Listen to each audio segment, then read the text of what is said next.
Hello student, myself Niranjan sir. Today I am going to discuss the unique topic that is motion in an elevator. Elevator या lift का motion हम लोग study करेंगे जो laws of motion का एक part है। आप लोग अभी तो कॉमन एक्सपीरियंस मतलब हमको ऐसा लगता है कि प्राय आदमी होंगे जो लिफ्ट का सफ़र तो ज़रूर किए होंगे। कभी गए शॉपिंग मॉल वगैरह में गए, हॉस्पिटल में गए तो वहाँ पर भी लिफ्ट की व्यवस्था है। तो उस जगह हम लोग एक कॉमन फीलिंग करते हैं जिसको फिजिक्स के नज़रिए से देखेंगे। जब लिफ्ट स्टार्ट करता है उस समय आपको काफ़ी ज़्यादा मतलब आप अपने आप को वेटी महसूस करते हैं, लगता है हैवियर महसूस करते हैं। और जब लिफ्ट से डाउनवर्ड आप होते हैं, नीचे उतरते हैं, ऊपर वाले फ्लोर से नीचे आते हैं, तब आप हल्का महसूस करते हैं और कभी कभी लगता है कि बस ठीक ठीक बराबर बराबर आ रहा है। तो ये सारे जो फीलिंग होते हैं उसको फिजिक्स कैसे एक्सप्लेन करता है वो फिजिक्स का स्टूडेंट समझ सकता है। तो इसको हम लोग शुरू करते और बताते हैं कि कब हल्का महसूस करते हैं और कब हम लोग भारी महसूस करते हैं। छोटे बच्चों को देखे होंगे वो जो मेला वगैरह लगता है तो एक बहुत बड़ा सा उसको घिरनी हम लोग बोलते हैं गांव देहात में, तो वो जो घिरनी में बैठते हैं तो जब ऊपर जाता है उस समय काफ़ी हैवियर महसूस करता है, लगता है कि ये टूट जाएगा और हम गिर जाएंगे। और जब वो डाउनवर्ड आता है उस समय काफ़ी हल्का महसूस होता है और ऐसा भय लगता है, ऐसा फियरफुल जो है एक एटमॉस्फेयर क्रिएट होता है कि जो हमारे बगल में है या उसको पकड़ लिया या जो रोप है उसको जोर से पकड़ता, कहीं कहीं जो हम हवा में तो नहीं रह जाएंगे और ये लिफ्ट नीचे चला जाएगा। ये सारी जो फीलिंग है इसको हम लोग बहुत बढ़िया से समझने वाले हैं आज के क्लास में। ठीक है, तो शुरू करते हैं, पहला केस लेते हैं, देखिएगा।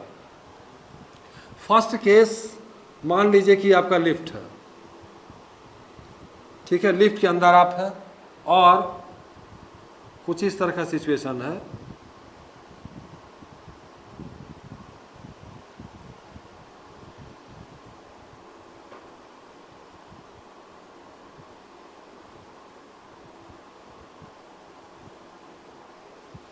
ठीक, ये आदमी है, राइट। तो इसका जो वेट है, ये जो अपना जो वजन है वो वेट काम कर रहा है नीचे mg। In response to that, इसके रेस्पेक्ट में ये भी इसको प्रेस करेगा, तो वो उस जो प्रेस करने के बाद इसका जो रिएक्शन फोर्स होगा उसको हम लोग R से डिनोट करते हैं। ठीक है, नॉर्मल फोर्स भी कहेंगे क्योंकि इसके जस्ट सरफेस के नॉर्मल है, राइट। तो ये दो फोर्सेस काम करेंगे पूरे लिफ्ट के मोशन के दरमियान, देखेंगे, एक वेट ऑफ ऑब्जेक्ट और दूसरा ये जो फील करेगा। मतलब अगर हम आदमी का एग्जांपल ले लें तो आप जो वेट फील करेंगे वो रिएक्शन फोर्स ही होगा। ठीक, फर्स्ट केस लेते हैं रेस्ट का, और रेस्ट को डिटेल से समझते हैं कि अभी लिफ्ट स्टार्ट ही नहीं हुआ, मतलब हम लोग अर्थ सरफेस पे खड़े हैं। ठीक, ऐसे केस में जब खड़े हैं तो टोटल फोर्स, क्योंकि मोशन कोई भी नेट फोर्स जीरो है, इस केस में नेट फोर्स जीरो है। ठीक है सर, फोर्स कौन कौन सा लग रहा था, तो एक लग रहा था R, ठीक है, और ऊपर से हम लोग लेंगे काउंट करते हैं, और दूसरा mg, ये माइनस में, नेट फोर्स जीरो, इसका मतलब हुआ R is equal to m into g. ये वास्तव में अगर कहा जाए तो मेरा रियल वेट है जिससे हम लोग हमेशा मतलब हम लोग वाकिफ़ हैं, चलते हैं फिरते हैं, छत पे खड़े रहते हैं, जहाँ भी रहते हैं, तो उस जगह का जो वेट हमारा है वो रियल वेट है। अब बात आती है एपरेंट वेट का। जब भी हम लोग ये जो आप देख रहे हैं R का, यही फीलिंग है R, तो R का वैल्यू जब तक mg के बराबर है तब तक तो ठीक है, लेकिन R की वैल्यू अगर mg से बड़ा हो जाए, इन एनी केस हम लोग देखें कैसे बड़ा होगा, तो बड़ा होगा तो आदमी जो है लिफ्ट में वो हैवियर महसूस करेगा। ठीक, दूसरा केस, क्योंकि फिर अगर R का वैल्यू mg से नीचे है, mg से लो है, कम है, उस कंडीशन में हमारा जो फीलिंग होगा वो लाइटर फील करेगा, काफ़ी हल्का महसूस होगा। तो एक एक कर करके केस लेते हैं। रेस्ट का तो आपने देखा कि वही वेट होगा। दूसरा केस लेते हैं कि ठीक है, एक और केस जो यूनिफॉर्म मोशन में है, मतलब यूनिफॉर्म मोशन से ऊपर जा रहा है या यूनिफॉर्म मोशन से डाउनवर्ड है, अपवर्ड और डाउनवर्ड विथ यूनिफॉर्म मोशन, उस केस में भी नेट फोर्स जीरो होता है। मतलब दूसरा केस अगर हम लोग ले लें यूनिफॉर्म मोशन का, यूनिफॉर्म मोशन में है, इसका मतलब है कि कांस्टेंट स्पीड से, स्पीड वेलोसिटी इसीलिए नहीं दे रहे हैं क्योंकि डायरेक्शन फिक्स है, तो ये कांस्टेंट स्पीड से चाहे वो अपवर्ड जा रहा हो, अपवर्ड मोशन, या और डाउनवर्ड मोशन, एक बात तो पक्का है कि सर अपवर्ड हो या डाउनवर्ड हो, नेट फोर्स जीरो होगा तभी यूनिफॉर्म मोशन होगा। तो नेट फोर्स फिर जीरो है, net force is equal to zero. Net force है कैसे, तो आर ऊपर mg नीचे, ये 0, तो फिर R is equal to mg। इसका मतलब इस केस में भी इसको हम लोग R डैश ले लेते हैं, एक केस को केवल R लेंगे, बाकी को हम लोग सारे केस को R डैश कंसीडर करेंगे। तो यहाँ पर R dash is equal to R एक ही हो गया। इसका क्या मतलब हुआ, जो रियल वेट है, जो रियल वेट है, ठीक है, वो किसके बराबर हो जाएगा, बराबर एपरेंट वेट के बराबर होगा। एपरेंट वेट क्या मतलब निकला सर इसका, इसका मतलब यह है कि जो अपना वो वजन महसूस कर रहा था यहाँ पे, कांस्टेंट स्पीड से जब मूव करने लग गया तब उसका वेट वही रहेगा। आप देखेंगे लिफ्ट में जब कभी स्टार्ट हुआ, फिर कुछ एक ऐसे मोशन में लगता है कि इक्वल स्पीड से जा रहा है, मतलब तेज भी नहीं है और स्लो भी नहीं है, तो आपको एकदम मतलब नॉर्मल महसूस होगा। ये नहीं लगेगा कि कहीं आप खड़े हैं लिफ्ट में जा रहे हैं, एकदम नॉर्मल। लेकिन जैसे स्पीड अप होगा, बढ़ेगा तब दिक्कत, स्लो होगा तब दिक्कत। तो अभी हम लोग दोनों केस में यूनिफॉर्म मोशन में क्या हो जाएगा, हमारा केस इक्वल महसूस होगा हमारा वेट, ठीक है। अब लेते हैं एक्सक्लरेशन। दूसरा केस हम लोग एक्सक्लरेटेड मोशन को स्टडी करेंगे। एक्सक्लरेटेड मोशन, सर क्या होगा इस केस में, या तो ऊपर जाएगा एक्सेलरेशन ए से, या एक्सेलरेशन ए से नीचे आएगा। पहले हम लोग ऊपर वाला केस लेते हैं, एक्सेलरेशन मोशन अपवर्ड में क्या होगा, सो जरा देखिए। वैसे हम लोग को पता है कि जब ऊपर जाता है लिफ्ट में तो हम लोगों को कैसा महसूस होता है, जब ऊपर जा रहे हैं तो भारी महसूस होता है, यहाँ भी कुछ वैसा ही होने वाला है। चलिए, तो दो फोर्स एफबीडी देखिए, यहाँ पर mg नीचे काम कर रहा है और R डैश ऊपर काम कर रहा है, और अभी मैंने बोला मोशन अपवर्ड है, तो अपवर्ड मोशन तभी होगा जब R डैश का वैल्यू बड़ा होगा mg से, तभी तो अपवर्ड होगा। ये जो फोर्स है जब अधिक होगा तभी तो नीचे, तभी तो ऊपर जाएगा, ठीक। तो नेट फोर्स क्या हो जाएगा सर, नेट फोर्स तो सिंपल सा बात है, ये हो जाएगा आपका R dash minus mg। Upward net force कौन सा, upward net force, upward direction net force R dash minus mg के बराबर होगा, ठीक है जी। और ये न्यूटन कहता है कि न्यूटन सेकेंड लॉ से ये ma के बराबर होगा, मतलब R dash is equal to mg plus ma। अब आप देखिए रहे R डैश का वैल्यू ये कितना था, ये तो R था आपका सिंपल जो हमेशा महसूस करते थे, उससे बढ़ गया। इसका मतलब इस केस में R डैश का जो वैल्यू है निश्चित रूप से mg से बड़ा है, क्योंकि ma ऐड हो गया। तब कैसा महसूस होगा, ये महसूस हो रहा है, आपको पता ही है कि हैवियर महसूस होगा, क्योंकि R डैश की वैल्यू बढ़ गई, ठीक है।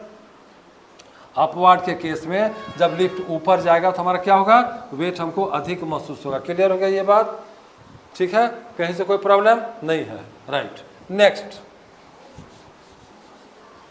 अपवर्ड के बाद हम लोग दूसरा केस कंसीडर करते हैं डाउनवर्ड। चलिए सर ये नीचे आ रहा है, लिफ्ट नीचे आ रहा है, गेटिंग डाउन। अब क्या होगा, हल्का महसूस होगा कि भारी महसूस होगा। वैसे तो सर पता है कि जब लिफ्ट से नीचे आते हैं, जब घिरनी से घूमने वाले नीचे आते हैं तो महसूस होता है बहुत ही हल्का, तो ये कम होने वाला है। इसका मतलब ये तो होने ही वाला है कि R डैश की जो वैल्यू आएगी वो क्या आएगी, वो mg से छोटा होने वाला है। लेकिन ज़रा हम लोग यहाँ कैलकुलेशन में देखते हैं, ठीक है, कैसे होगा। तो चलिए एफबीडी लेते हैं, एक्सेलरेटेड मोशन कैसा ले रहा है, डाउनवर्ड।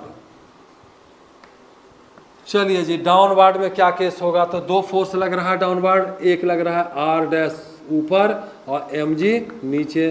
क्योंकि डाउनवर्ड मोशन है, ये तभी पॉसिबल है जब mg का वैल्यू बड़ा होगा R डैश से, तभी तो नीचे ले जाएगा उसको, ठीक है। Net force, net downward force कितना होगा, नेट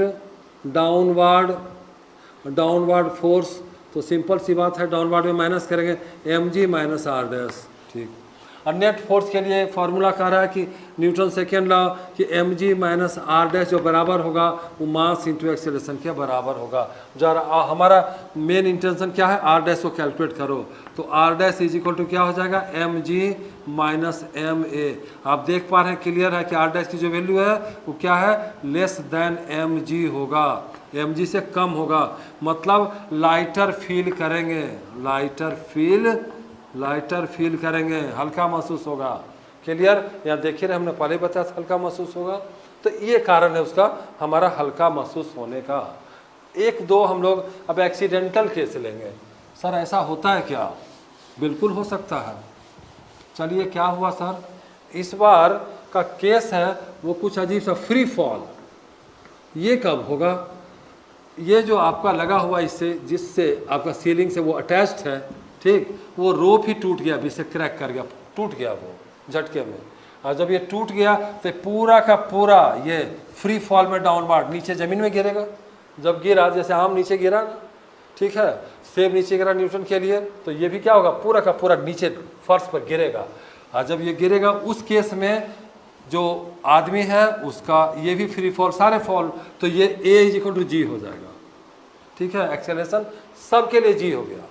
चलिए डाउनवर्ड में हम अभी क्या बताए थे, अभी जस्ट आपने स्टडी किए थे, फिर से एक बार हम लोग ले लेते हैं पूरे केस को। ऊपर में R', नीचे में नीचे mg, डाउनवर्ड है, नीचे फ्री फॉल हो रहा है, तो mg minus R' is equal to क्या था, mass into acceleration. Sir R' is equal to mg, ठीक है, माइनस ma होता है, सही है, लेकिन A=G भी होता है इस केस में, फ्री फॉल में।